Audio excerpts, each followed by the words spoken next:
Hello students, good morning. आज का हमारा टॉपिक रहेगा स्पेशल इकोनॉमिक जोन्स।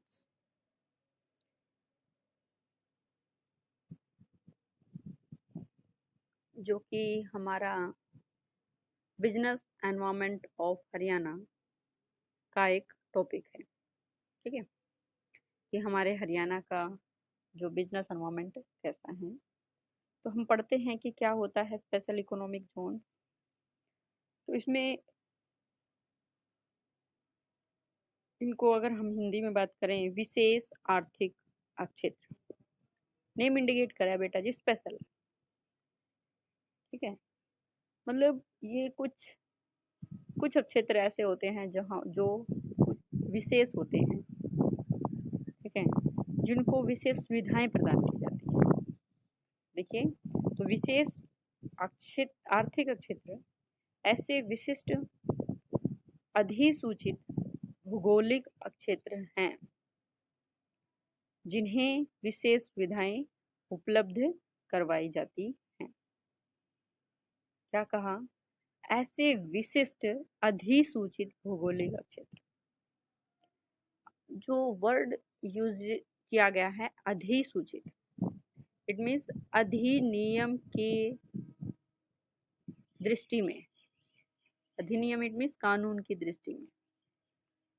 भौगोलिक क्षेत्र इट मीन्स ऐसे क्षेत्र जहाँ की भौगोलिक स्थितियों को ध्यान में रखते हुए कुछ विशेषताएं प्रदान की गई हैं।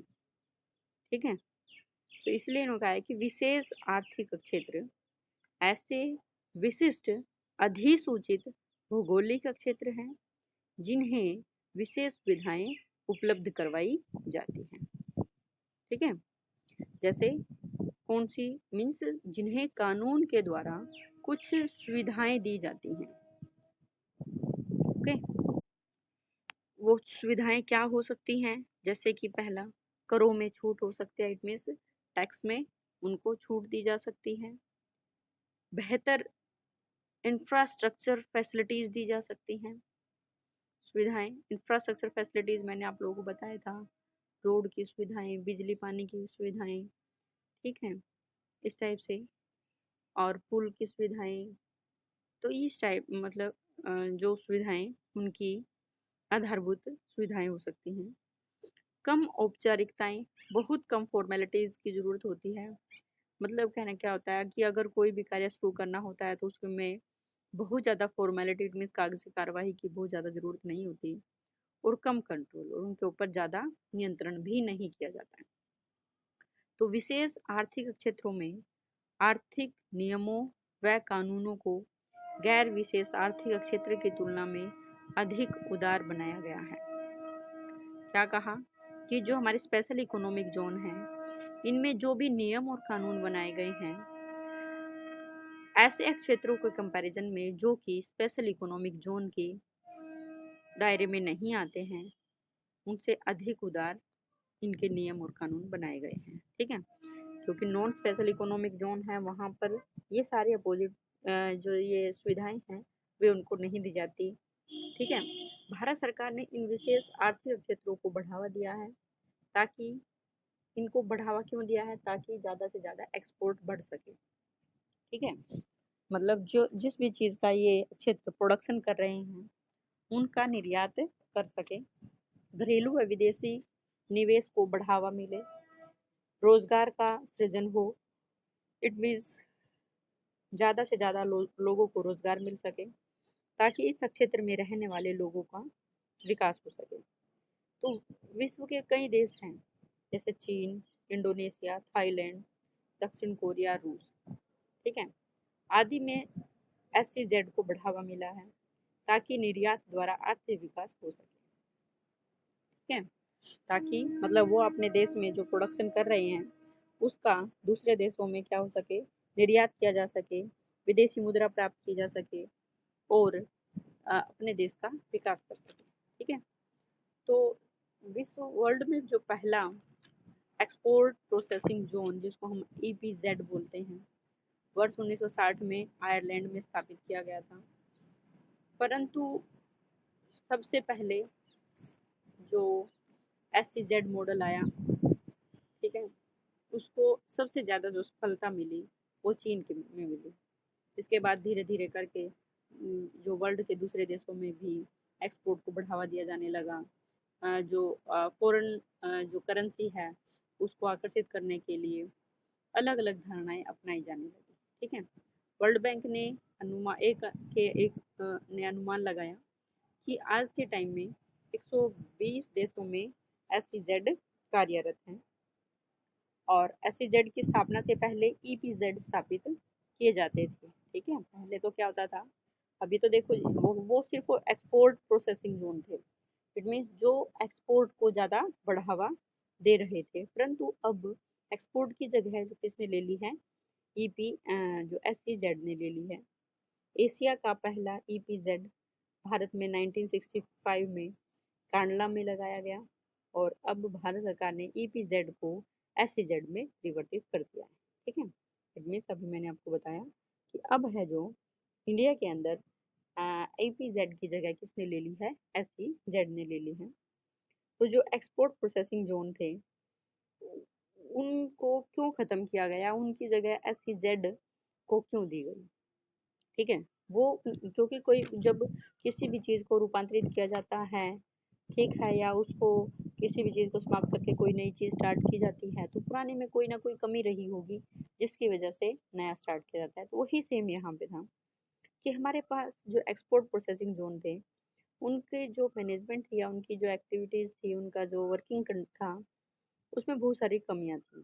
जैसे कि वो बहुत ज़्यादा कंट्रोल करते थे, जिस EPZ इट मीन्स क्या करते थे, वो जिस भी देश के साथ एक्सपोर्टिंग वर्क करते थे वहाँ पे बहुत ज़्यादा फॉर्मेलिटीज़ थी और बहुत ज़्यादा कंट्रोल होता था। ठीक है, हाई क्वालिटी की जो इंफ्रास्ट्रक्चर फैसिलिटीज़ वो नहीं दे रहे थे और जिससे क्या हुआ कि हमारा जो देश का जो जिसको हम बोल सकते हैं राजकोषीय नीति, ठीक है, तो इसमें भी क्या आई, अस्थिरता आई। ठीक है, तो उस टाइम ये फील किया जाने लग गया कि भारत के अंदर जो इकोनॉमिक जो विकास है उसमें मुख्य बाधाएं इस प्रकार थी कि उनके भारत में तो पहले से मतलब अधोसंरचनाओं की कमी थी, प्रशासनिक दखल अंदाजी बहुत ज़्यादा थी, इसमें औपचारिकताएं बहुत ज़्यादा होती थी, करों में अस्थिरता थी। ठीक है, और जो श्रम कानून थे वो बहुत ज़्यादा सख्त थे।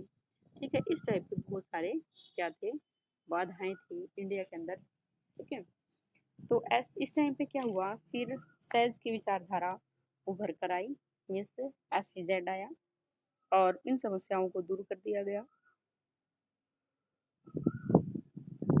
तो फिर क्या आया, SEZ it mean special economic zone आया, जहाँ पर करों में छूट दी गई, अधोसंरचना सुविधाएं अच्छी दी गई।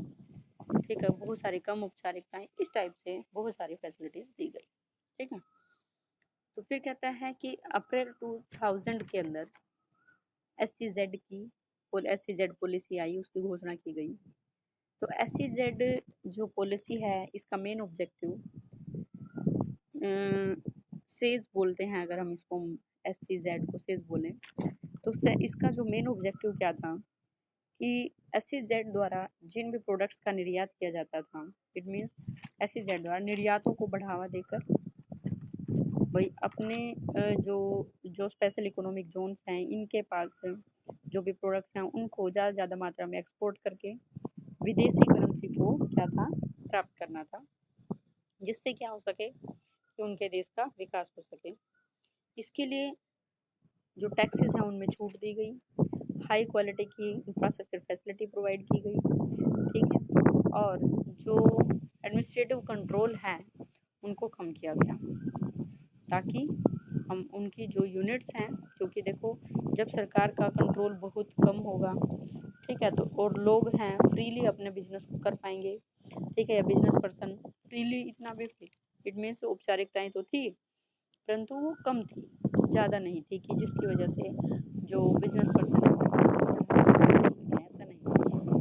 ठीक है, मीन्स कहने इसलिए उन्होंने कहा कि उसको कंट्रोल किया गया। खत्म नहीं की गई, कंट्रोल किया गया, कम किया गया। पहले मतलब कंट्रोल अगर ज़्यादा था, औपचारिकताएं फॉर्मेलिटीज बहुत ज़्यादा थी, तो उनको क्या किया गया, कम किया गया। ठीक है। उसके बाद क्या रहा कि जो बिजनेस यूनिट्स को अच्छा एनवायरनमेंट मिला, और वो अच्छा एनवायरनमेंट मिलेगा क्योंकि औपचारिकताएं और कंट्रोल कम होगा तो अच्छा एनवायरनमेंट मिलेगा, और वो फ्रीली अपने बिजनेस को कर पाएंगे। ठीक है। तो इसलिए अप्रैल 2000 से लेकर के 9 फैब 2006 तक की जो तक का जो पीरियड था, उसमें SEZ विशेष आर्थिक क्षेत्र नीति के अंतर्गत कार्य किया गया। जो ये नीति है क्या करती, एक्सपोर्ट इंपोर्ट नीति द्वारा नियमित होती थी। इसको एक्सिम पॉलिसी बोल सकते हैं, एक्सपोर्ट एंड इंपोर्ट। तो क्योंकि उस टाइम तक कोई अलग से SEZ एक्ट नहीं आया था। पहले जो ये SEZ है वो एक्सपोर्ट और इंपोर्ट पॉलिसी के अंडर काम करते थे, जब तक कि SEZ का कोई अपना स्पेशल कानून नहीं बन गया।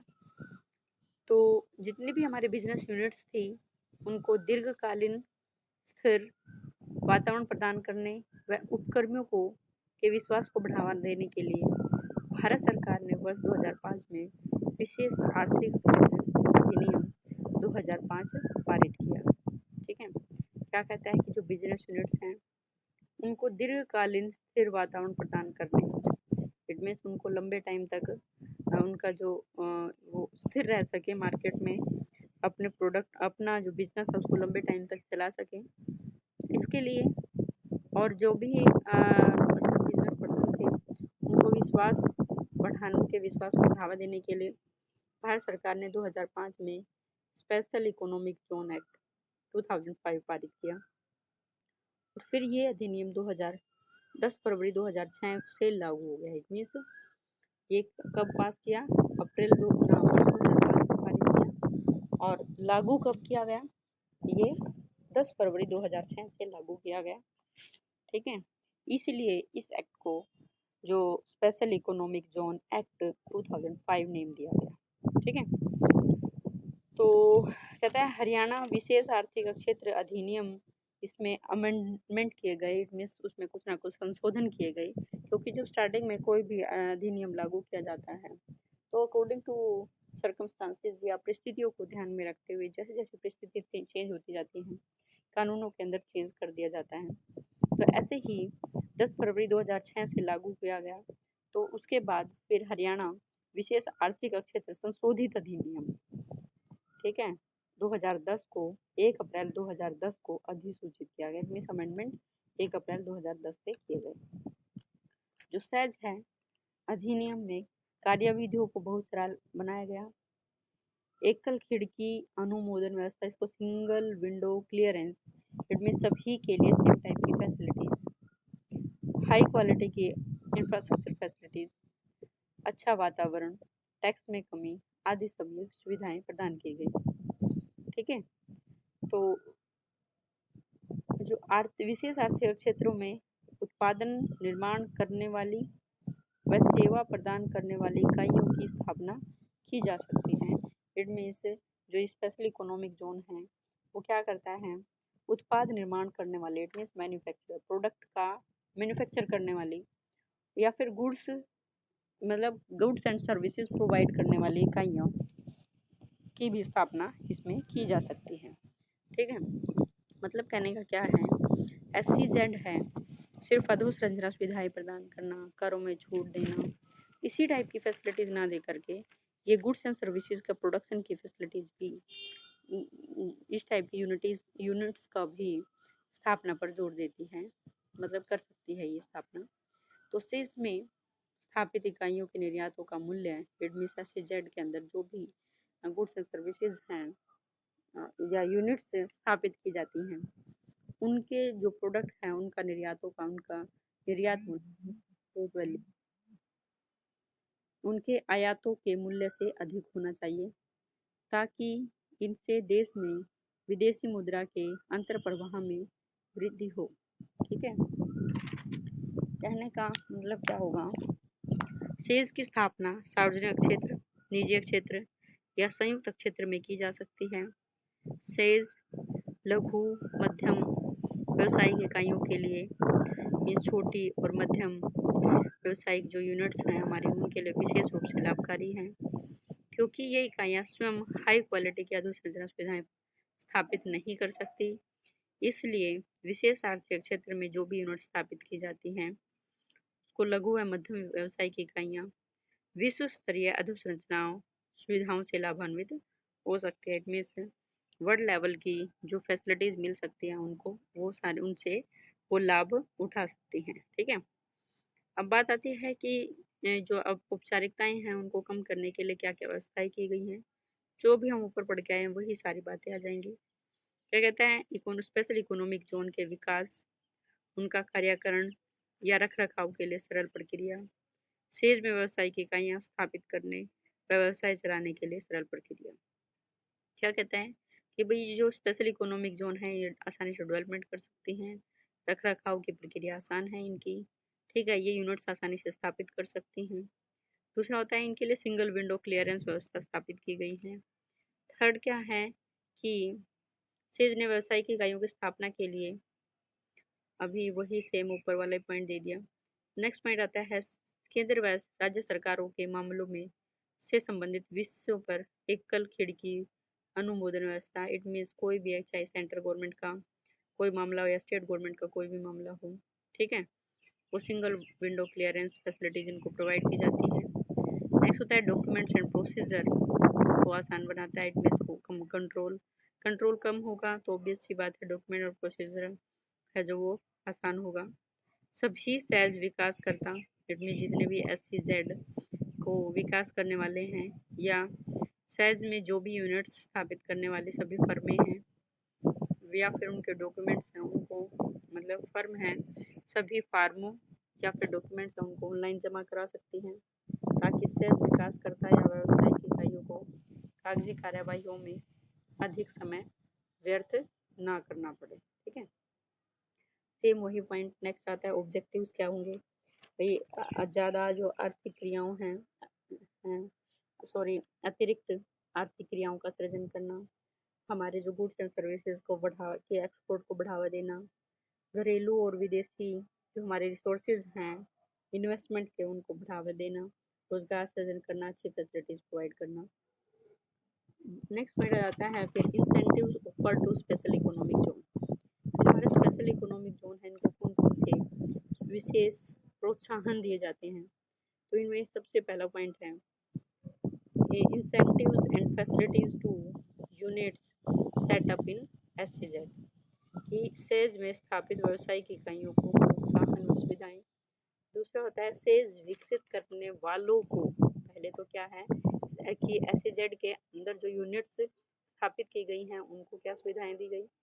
दूसरा है सेज विकसित करने वालों को, ठीक है, जिन्होंने SEZ को प्रोत्साहित किया है उनको प्रोत्साहन और उनको सुविधाएं। तो सबसे पहला है कि जो SEZ के अंदर जो यूनिट्स हैं, जो बिजनेस स्थापित किए जाते हैं, उनको क्या क्या फैसिलिटीज दी जाएंगी। अभी हम स्टार्टिंग से पढ़ते आ रहे हैं कि सबसे पहले तो उनमें टैक्स में छूट।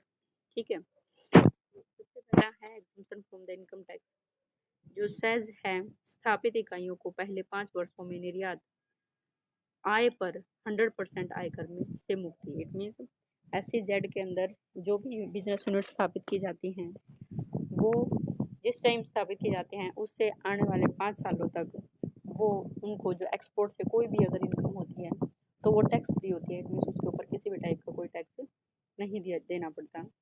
और अगले 5 वर्षों में निर्यात आय पर 50% आयकर से मुक्ति। इट मीन्स स्टार्टिंग के 5 ईयर्स तो 100% छूट, उससे अगले 5 सालों में 50% छूट, और उससे अगले 5 सालों में री invested export profits. It means पुनः निवेशित निर्यात। इट मीन्स जो प्रॉफिट्स हैं उनको दोबारा से फिर री इन्वेस्ट कर दिया और उससे जो बेनिफिट्स हुआ, ठीक है, उस पर 50% तक आयकर से मुक्ति की सुविधा दी जाएगी। ठीक है, it means income tax free होगा। इट मीन्स जो भी प्रॉफिट हुए एक्सपोर्ट करने से पहले 5 सालों में बिल्कुल सारी छूट, इट मीन्स 100% छूट दी जाएगी, कोई टैक्स नहीं देना। आने वाले अगले 5 सालों में 50% और उससे अगले 5 सालों में क्या रहेगा कि जो हम अपने अपने प्रॉफिट्स को री इन्वेस्ट किया और उससे जो प्रॉफिट्स हुए हैं उस पर 50% तक की छूट दी, इनकम टैक्स से छूट दी जाएगी। इस प्रकार जो सेज है उसमें स्थापित व्यवसायिक इकाइयों को कुल 15 वर्षों के लिए आयकर में रियायतें मिलती हैं। देखो 5, फिर अगले 5, फिर अगले 5, 15 सालों तक टैक्स में एग्जम्पशन मिलती है। तो इसलिए और जो इस SEZ के अंदर जो यूनिट स्थापित की जाती हैं उनको विकास करने का पूरा मौका मिल जाता है। ठीक है। SEZ को इनकम टैक्स एक्ट की धारा 115 JB के अंतर्गत मिनिमम अल्टरनेट टैक्स से छूट दी गई। ठीक है। नेक्स्ट होगा एग्जम्पशन फ्रॉम कस्टम ड्यूटी। विशेष आर्थिक क्षेत्रों में स्थापित विशेष व्यवसायिक इकाइयों को कच्चे माल व पूंजी उत्पादों के आयात पर सीमा शुल्क से छूट दी गई। ठीक है। मतलब कहने क्या होता है कि अगर हम रॉ मटेरियल हैं या फिर हमारे कैपिटल प्रोडक्ट्स हैं, कैपिटल प्रोडक्ट्स कौन से होते हैं जो कैपिटल नेचर की हमारी जो एसेट्स होते हैं, जैसे लाइक मशीनरी है और मतलब कहने का क्या है इसके अंदर क्या है कि पूंजी उत्पादों के आयात पर सीमा शुल्क से छूट। तो इट मीन्स कैपिटल नेचर के जो भी हमारे गुड्स हैं जैसे लाइक बड़ी मशीनरी हो जाएंगी। ठीक है। तो ये सब क्या है हमारे कैपिटल नेचर के असेट्स हैं। तो इनको अगर हम एक्सपोर्ट करते हैं, ठीक है, तो उसके पर भी जो हमारा सीमा शुल्क है, कस्टम ड्यूटी जिसको हम बोलते हैं, वो उस पर छूट दी जाती है। उसकी कोई टैक्स की पेमेंट नहीं करनी पड़ती। नेक्स्ट होगा सर्विस टैक्स और एक्सपोर्ट ड्यूटी में भी छूट दी जाती है। थर्ड होता है कि सेंट्रल गवर्नमेंट के अगर प्रोडक्शन करती है तो एक्साइज ड्यूटी पर, तो उसके ऊपर भी एक्साइज ड्यूटी, उत्पादन कर हम जिसको बोलते हैं, तो उसकी छूट दी जाएगी। ठीक है। नेक्स्ट होता है केंद्रीय बिक्री कर। इट मीन्स कहने का क्या होता है, अगर सेंट्रल जो सेल्स टैक्स है, CST जिसको हम बोलते हैं, या वैल्यू एडिड टैक्स है, या फिर GST है, ठीक है, इन सब में छूट दी जाती है। उसके बाद क्या है कि केंद्रीय सरकार व राज्य सरकारों से संबंधित विषयों से जुड़े विशेष आर्थिक क्षेत्रों में व्यवसायिक इकाइयाँ स्थापित करने के लिए सिंगल विंडो क्लियरेंस की व्यवस्था की गई है और श्रम कानूनों में कुछ प्रावधानों से छूट दी गई। SEZ में स्थापित जो भी हमारी यूनिट्स हैं उनको पब्लिक यूटिलिटी सर्विसेज की तरह माना जाता है और जैसे कि कोई भी कानून, श्रम कानून बनाया जाता है उससे जितने भी यूनिट्स हैं SEZ के अंदर जो भी यूनिट स्थापित की जाती हैं वो पब्लिक वेलफेयर के लिए स्थापित की जाती हैं और उसमें कुछ अधिनियम जैसे श्रम मीन्स लेबर से रिलेटेड है, जैसे कि औद्योगिक विवाद अधिनियम, industrial dispute act. Industrial dispute it means अगर जो वर्कर्स हैं और ओनर्स हैं उनके बीच में किसी भी पॉइंट को लेकर के अगर कोई डिस्ट्रीब्यूट हो जाते हैं तो उसके निपटारे के लिए भी एक्ट बनाए जाते हैं।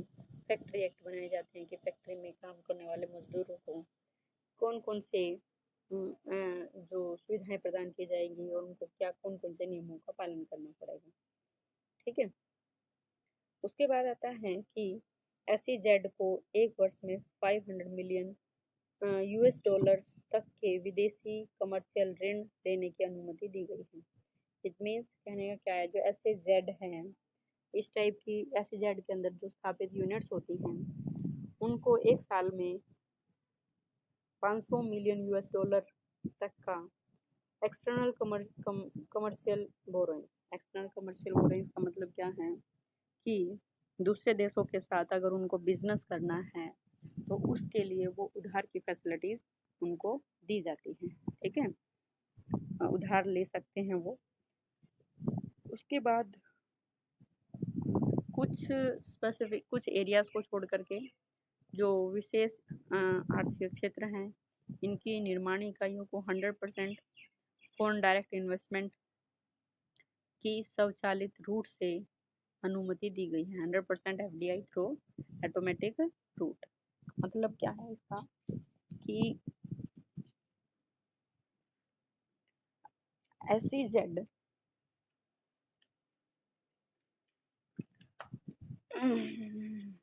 क्या बोलेंगे मीन्स जो कुछ स्पेसिफिक एरियाज को छोड़ करके एसईजेड के अंदर जो यूनिट स्थापित की गई हैं उनको foreign direct investment, it means वो जो फॉरेन करेंसीज हैं या फिर जो जिसको फॉरेन के जो बिजनेसेस हैं या उनके जो शेयर्स मार्केट है उसके अंदर डायरेक्ट इन्वेस्टमेंट कर सकते हैं।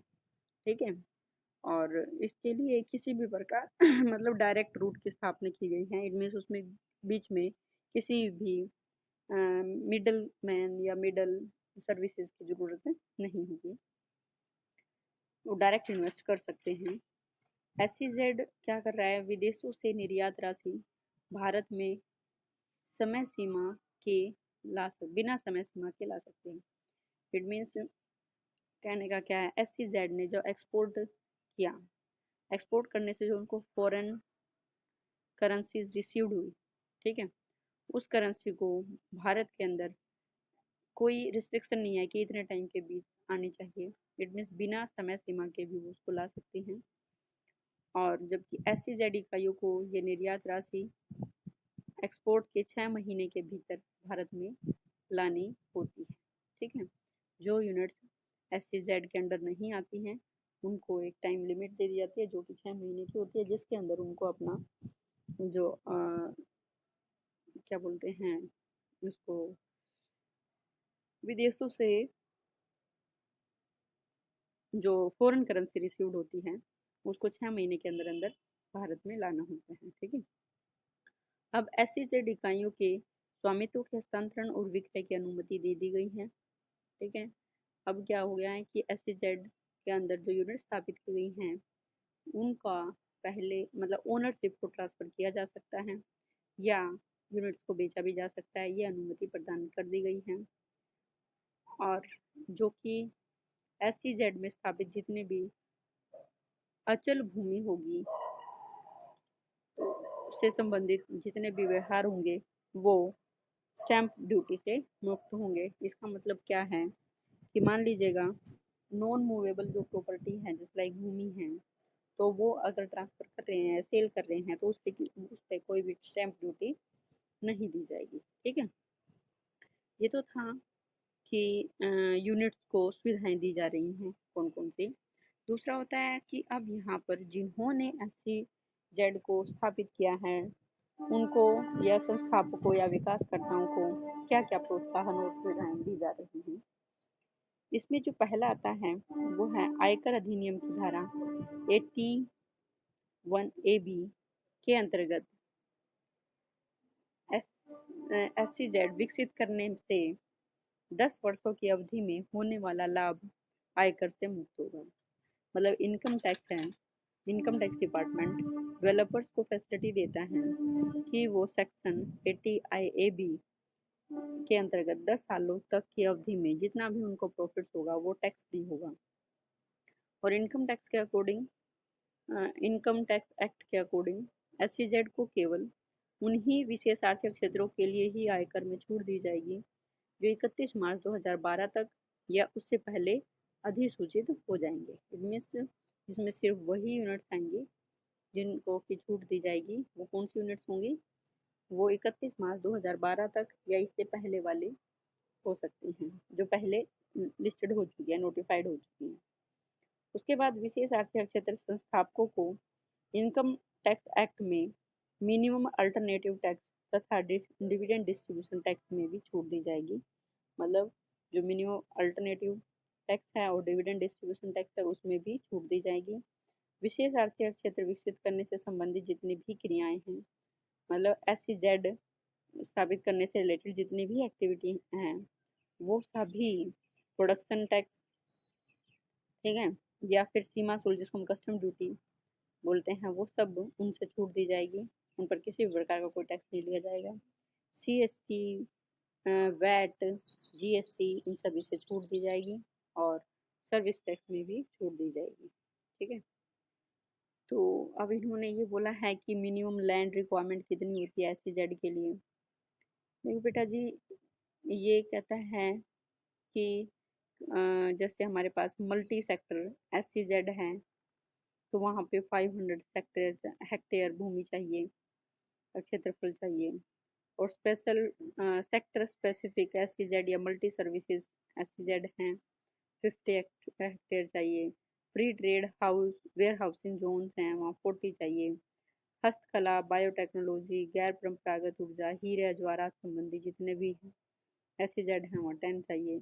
और टेक्नोलॉजी से रिलेटेड अगर किसी टाइप की कोई सर्विसेज है, ठीक है, तो उससे उसमें नील एडमिस को कहीं पे भी की जा सकती है। ठीक है, मतलब कहने का क्या होता है, इसके लिए कोई न्यूनतम भूमि अनिवार्यता नहीं है कि कम से कम इतनी जरूर हो। जैसे टेक्नोलॉजी है, इन्होंने कहा है कि कम से कम कितनी होनी, न्यूनतम क्षेत्रफल। भाई मल्टीपल मल्टी सेक्टर SEZ है तो कम से कम 500 तो होनी चाहिए। उसके बाद मल्टी सर्विसेज SEZ वहाँ कम से कम 50 होनी चाहिए। उसके बाद free trade warehousing zone है उनके लिए 40 होनी चाहिए और कम से कम इतनी होनी चाहिए। ठीक है, और नेक्स्ट आता है टेक्नोलॉजी के रिगार्डिंग अगर है तो वहाँ पर मिनिमम की कोई वो नहीं है, वो कितने भी क्षेत्र में अपना SEZ स्थापित कर सकते हैं। ठीक है, अगला आता है फिर approval mechanism and administrative setup for special economic zones. तो क्या रहेगा, इसके लिए सबसे पहले परियोजना का प्रस्ताव जमा करवाना होगा। मतलब कहने का क्या है, हरियाणा में SEZ अगर स्थापित करना है तो उसके लिए क्या क्या हमें अब मैकेनिज्म अपनाना पड़ेगा और कौन कौन से प्रशासनिक स्टेप उठाने पड़ेंगे। तो पहला है कि सबमिशन ऑफ प्रोजेक्ट प्रपोजल, कि हम ना हमारा जो प्रोजेक्ट है, हम क्या कौन सा बिजनेस स्टार्ट करना चाहते हैं उसका प्रपोजल हमें सबमिट कराना पड़ेगा। ठीक है, और वो कहाँ कराना पड़ेगा, उद्योग और वाणिज्य विभाग। ठीक है, इंडस्ट्रियल एंड कमर्शियल डिपार्टमेंट का जो डायरेक्टर है उसके पास जमा कराना पड़ेगा। और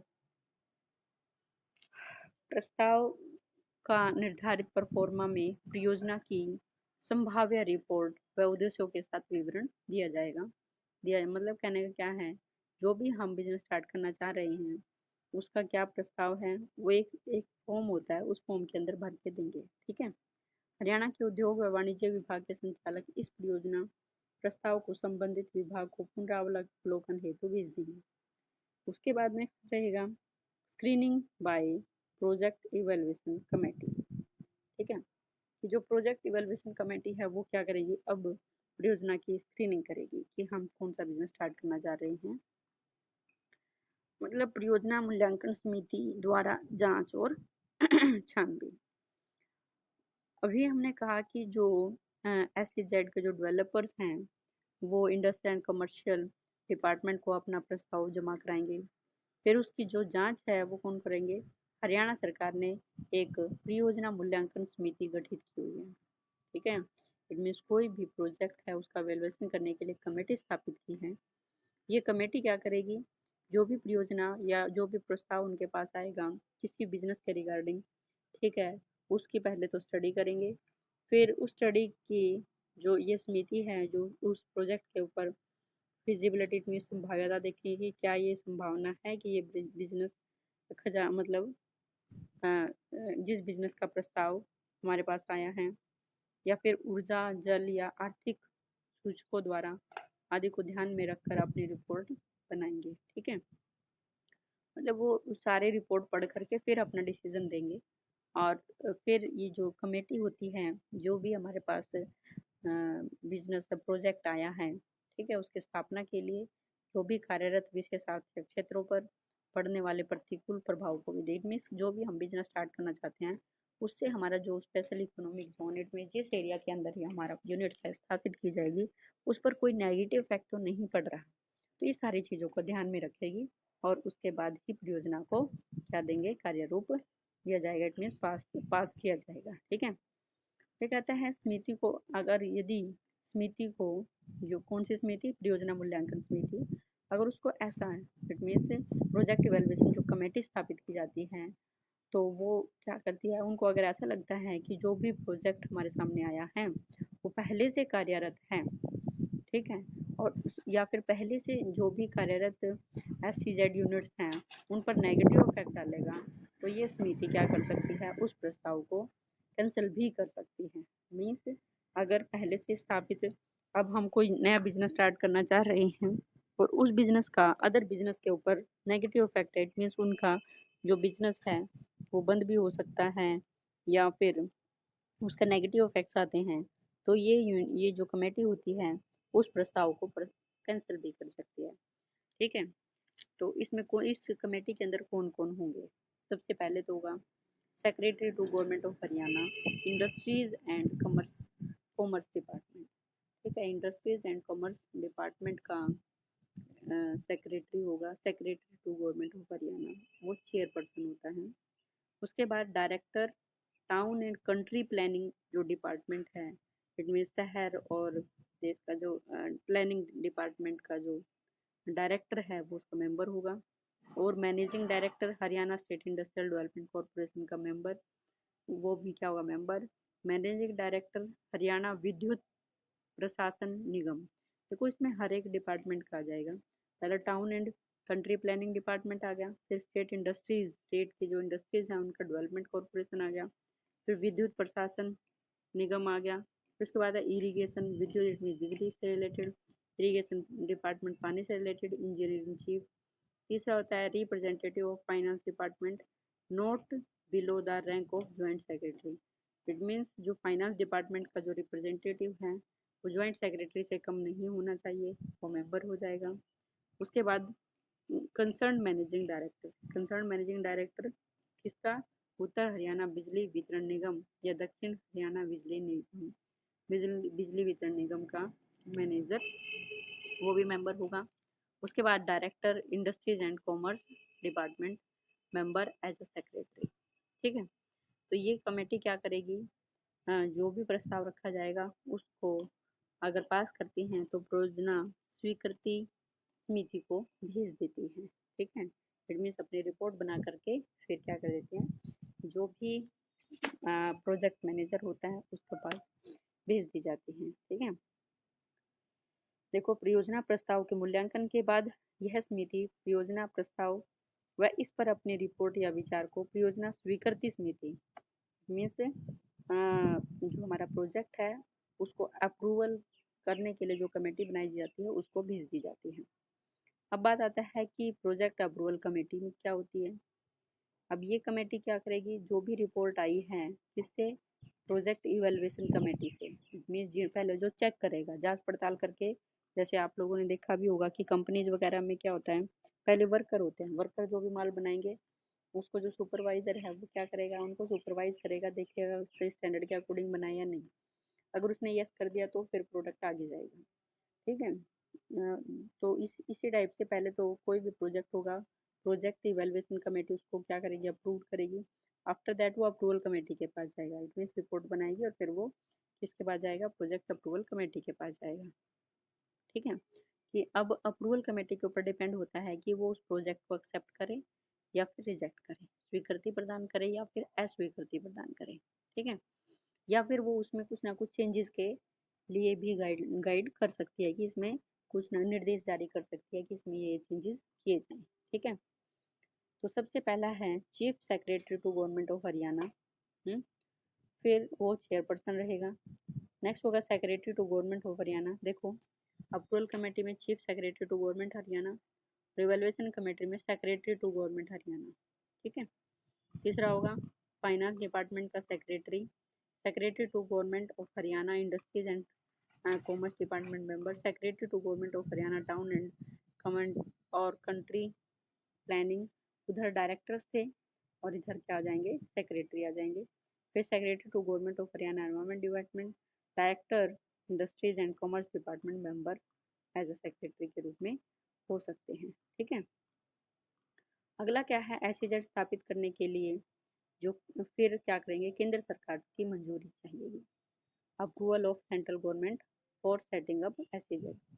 अब जैसे ही अप्रूवल मिल जाता है किससे? अप्रूवल कमेटी से, फिर क्या करती है? जो सेंट्रल गवर्नमेंट होती है एसईजेड के अंतर्गत स्वीकृति मंडल का गठन करती है। इनमें से सेंट्रल गवर्नमेंट क्या करती है? एक अप्रूवल कमेटी बनाएगी, इसमें टोटल 19 मेंबर्स होंगे और ये जो मेंबर्स हैं ये क्या करते हैं? सेक्रेटरी डिपार्टमेंट ऑफ कॉमर्स के होते हैं। ठीक है, मतलब जो इसका जो चीफ अध्यक्ष होगा वो कौन होगा? सेक्रेटरी होगा डिपार्टमेंट ऑफ कॉमर्स का। इस मंडल के अंदर इसमें से जो भी ये एक ग्रुप बनाया जाएगा, ठीक है, मंडल कमेटी बनाई जाएगी। इस मंडल के सदस्य विभिन्न मंत्रालयों के प्रतिनिधि या फिर central board of direct taxes के प्रतिनिधि हो सकते हैं, स्टेट गवर्नमेंट और सेंट्रल गवर्नमेंट के प्रतिनिधि हो सकते हैं, ठीक है। वो इंडियन इंस्टीट्यूट ऑफ मैनेजमेंट या Indian institute of foreign trade के प्रोफेसर पद पर कार्यरत व्यक्ति को भी इस मंडल के सदस्य के रूप में नियुक्त कर सकते हैं। स्वीकृति मंडल के सभी निर्णय सभी सदस्यों की सहमति से लिए जाते हैं। SEZ को स्वीकृति मंडल की स्वीकृति मिलने के बाद उस SEZ की नोटिफिकेशन केंद्र सरकार द्वारा दे दी जाती है, ठीक है। नेक्स्ट होगा approval to business units to be set up in SEZ। SEZ में स्थापित की जाने वाली जो भी यूनिट्स हैं उनको अब स्वीकृति दे दी जाएगी। सेंट्रल गवर्नमेंट क्या करेगी, SEZ से स्वीकृति मिलने के बाद क्षेत्रीय सरकार पर स्वीकृति समिति का गठन किया जाता है। क्षेत्रीय स्तर पर देखो, सबसे पहले तो क्या होता है, SEZ विकासकर्ता को स्वीकृति मिलने के बाद, ठीक है, जो भी हमारे SEZ डेवलपर्स होते हैं उनको मिल गई स्वीकृति मिल गई। अब वो अपने क्षेत्र लेवल पे में जहाँ पर उनको अपना यूनिट स्थापित करनी है वहाँ एक कमेटी बनाएंगे, ठीक है। ये कमेटी जो स्वीकृति समिति है SEZ में की जाने वाली जो भी व्यावसायिक यूनिट्स हैं उनको मंजूरी देगी, स्थापित की जाने वाली यूनिट्स को। इसके बाद वो क्या करेगी, इन यूनिट्स को इस स्टेज में स्थापित ना की अनुमति दे दी जाएगी, ठीक है। कि इट मीन्स इसके बाद व्यावसायिक इकाइयों को इस SEZ इट मीन्स इस स्पेशल इकोनॉमिक जोन के अंदर स्थापना करने की अनुमति दे देंगे, ठीक है। मतलब कहने का सेंट्रल गवर्नमेंट फिर क्या करती है, सेंट्रल गवर्नमेंट ने स्वीकृति दे दी और उसके बाद वो क्षेत्रीय स्तर पर क्या करेगा, इनमें प्रोजेक्ट का जो डेवलपर होगा वो उसके वहाँ पर एक कमेटी बनाएगा और वो उस कमेटी के अंडर ही फिर जो भी यूनिट्स हैं उसको स्थापित करने की मंजूरी दे दी जाएगी। उसके बाद जो भी यूनिट्स हैं बिजनेस यूनिट्स को इस सेज में स्थापना करने की अनुमति दी जाती है। इसके लिए इच्छुक जितने भी व्यावसायिक इकाइयों को जोनल लेवल की स्वीकृति अप्रूवल कमेटी को अपना प्रस्ताव देना होता है। इनमें से हर क्षेत्र लेवल पे की जो अप्रूवल कमेटी होगी उसके सामने जो हमने हमारे जो अप्रूवल कमेटी से जो हमें रिपोर्ट रिसीव हुई है वो उसको अपना प्रस्ताव देगी। जो भी कंडीशंस होती हैं उनको पूरा करने के बाद SEZ स्थापित करने की मंजूरी दे दी जाएगी। फिर स्वीकृति कमेटी सेज में स्थापित व्यावसायिक इकाइयों की सामयिक जांच करेंगे। इट मीन्स टाइम पे वो जो कमेटी स्थापित की गई है जोनल लेवल पे वो जो काम हो रहा है यूनिट स्थापित करने के लिए उसके टाइम पे क्या करती जाएगी, स्थापना करती रहेगी। इस जांच का उद्देश्य यह सुनिश्चित करना होगा कि व्यावसायिक इकाइयां स्वीकृति की शर्तों का उल्लंघन नहीं कर रही हैं, ठीक है। इट मीन्स की जांच इसलिए की जाती है कि जो भी नियम बनाए गए हैं स्थापना करने के उनको फॉलो किया जा रहा है या फिर नहीं किया जा रहा, ठीक है। फिर क्या रहेगा, इसमें जो भी यूनिट स्थापित की जाएंगी उनके लिए कुछ पूर्व निर्धारित शर्तें हैं और इसके लिए उन सभी शर्तों को पालन करना होगा, ठीक है। और ये देखना होगा कि जो शर्तें निर्धारित की गई हैं उन शर्तों का उल्लंघन तो नहीं किया जा रहा है, ठीक है। फिर यह केवल गैर सेज क्षेत्र में पहले से कार्यरत व्यावसायिक इकाई का SEZ में हस्तांतरण मात्र नहीं होना चाहिए, इससे व्यावसायिक इकाइयों में वास्तविक वृद्धि होनी चाहिए, ठीक है।